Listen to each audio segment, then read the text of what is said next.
Olá pessoal, eu me chamo Helder, não sou pastor, mas venho estudando a palavra de Deus e gostaria de compartilhar com vocês algumas ideias aí sobre o que eu venho estudando. Hoje eu quero trazer a teoria dos níveis de amizade que, que eu vim refletindo. Eu tenho duas frases que escrevi para motivar aí o tema, são as seguintes: as pessoas merecem receber de você, só merecem receber de você aquilo que elas seriam capazes de fazer por você. E a segunda, seja amigo dos outros na proporção que eles são amigos de você. Então, eu venho pegando aí o exemplo de Jesus para tentar entender isso. Por exemplo, lá em João 3,16, a palavra de Deus vai dizer que Deus enviou o seu Filho ao mundo para que todo o seu Filho unigênito, para que todo aquele que nele crê não pereça, mas tenha a vida eterna. Então ele enviou para todo que nele crê, ele enviou para todos Jesus. A intenção de Deus é que todos sejam salvos e cheguem ao pleno conhecimento de Cristo. Mas nem todos serão salvos. Se você pegar lá em Mateus 5,21, ele vai falar que os salvos serão aqueles que fazem a vontade de Deus. E lá também em 1 João 2,3 ele vai falar que aqueles que andaram como ele andou são os amigos de Deus. É uma maneira de você saber que essa pessoa tem amado a Deus, retribuído o amor. Então, Deus ama a todos, mas ele vai salvar só aqueles que retribuíram o amor que foi dado, que amaram também a ele. Então, assim, o amar a todos não significa que ele vai salvar a todos. Ele vai salvar, ele tem um presente especial para aqueles que o amaram de volta. Então, é, nas nossas amizades a gente pode observar isso também. A gente pode tratar todo mundo bem, fazer o bem para as pessoas, é, pra, sem olhar a quem fazer o bem, né? Mas guardar aquela intimidade especial para as pessoas que retribuem aquele amor. E também essa retribuição que ela seja proporcional ao nível de intimidade que você vai ter. Por exemplo, no terceiro e último tópico aí, fala dos relacionamentos de Jesus. Por exemplo, Jesus tinha 70 discípulos, que lá em Lucas 10, de 1 a 24, ele envia, Lucas 10, de 1 a 24, certo? Ele envia esses 70 discípulos para pregar. E mais à frente aí, Mateus 3, de 15 a 19, e mais umas outras referências também, ele separa 12 discípulos desses 70, que seriam. Então, está vendo que ele está diminuindo, né?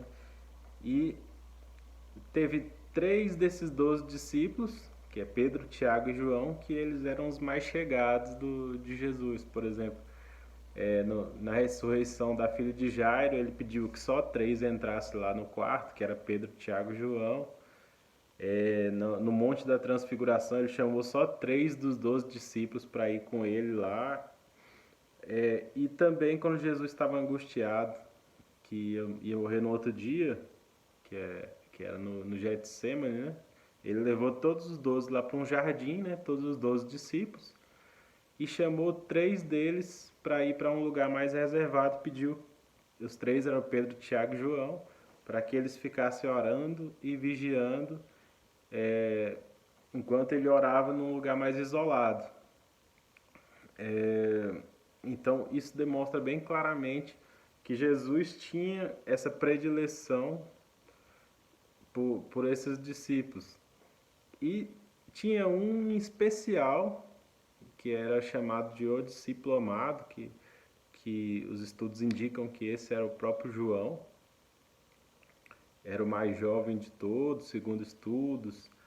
Todos os, o, os desenhos mostram ele sem barba, porque acham que ele era adolescente, ele era bem jovem, né? E o que indica que ele era o mais chegado, por exemplo, que na Santa Ceia ele era o único discípulo que inclinava a cabeça sobre o peito de Jesus. Ele tinha esse tipo de nível de intimidade, assim, de carinho mesmo, assim, com Jesus. É, ele também, todos os discípulos fugiram quando Jesus ia ser crucificado.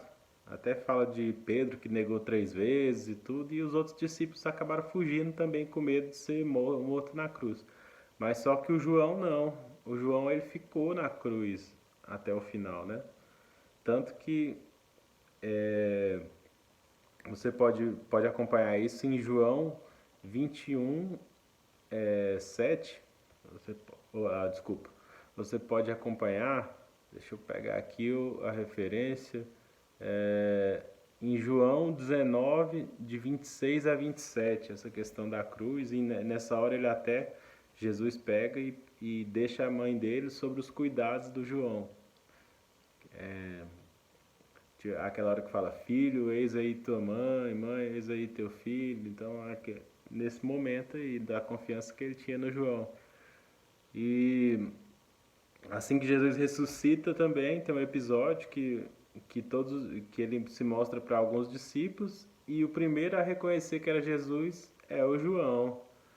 E também, após essa ressurreição, o, o Pedro ele pega e faz umas perguntas para Pedro, para ver se Pedro ama ele e tudo mais. E Pedro pergunta, e o que que você vai fazer? E ele fala assim, fala para Pedro que Pedro vai morrer carregado também. Até estudos relatam que ele morreu numa cruz de cabeça para baixo e tudo. E ele pergunta o que que vai ser feito de João. E Jesus não deixa claro assim como seria uma morte de João.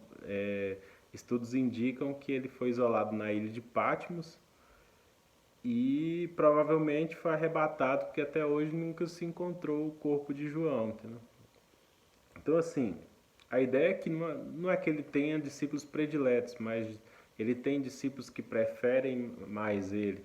Então, assim, ele dá o amor a todos, mas aí ele te dá um prêmio e um presente, um reconhecimento de acordo com que esse amor é retribuído a ele. Então, eu acho que nas nossas amizades a gente pode manter esse mesmo pensamento. A gente não precisa de ser amigo de todo mundo, ninguém é amigo de todo mundo, mas você amar a todos, assim como Jesus, e ter aqueles grupinhos, ter um grupo mais seleto, e um grupo mais seleto, um grupo mais seleto, e de repente um melhor amigo de verdade. Mas que você tenha esses níveis e você vá testando se essa pessoa já está num nível de amizade maior comigo. Enquanto ela estiver retribuindo, ela está naquele nível. Se ela não estiver retribuindo aquela amizade também, e de forma igual, aí vai baixando o nível. Eu penso dessa forma. Se você vê, Deus fala que o maior mandamento é amar a Deus sobre todas as coisas e ao próximo como a ti mesmo. Ele fala de uma forma igualitária. Você amar o próximo da maneira que você se ama. Então, sem se anular e amando com reciprocidade ao próximo. É isso aí. Mais um vídeo aí.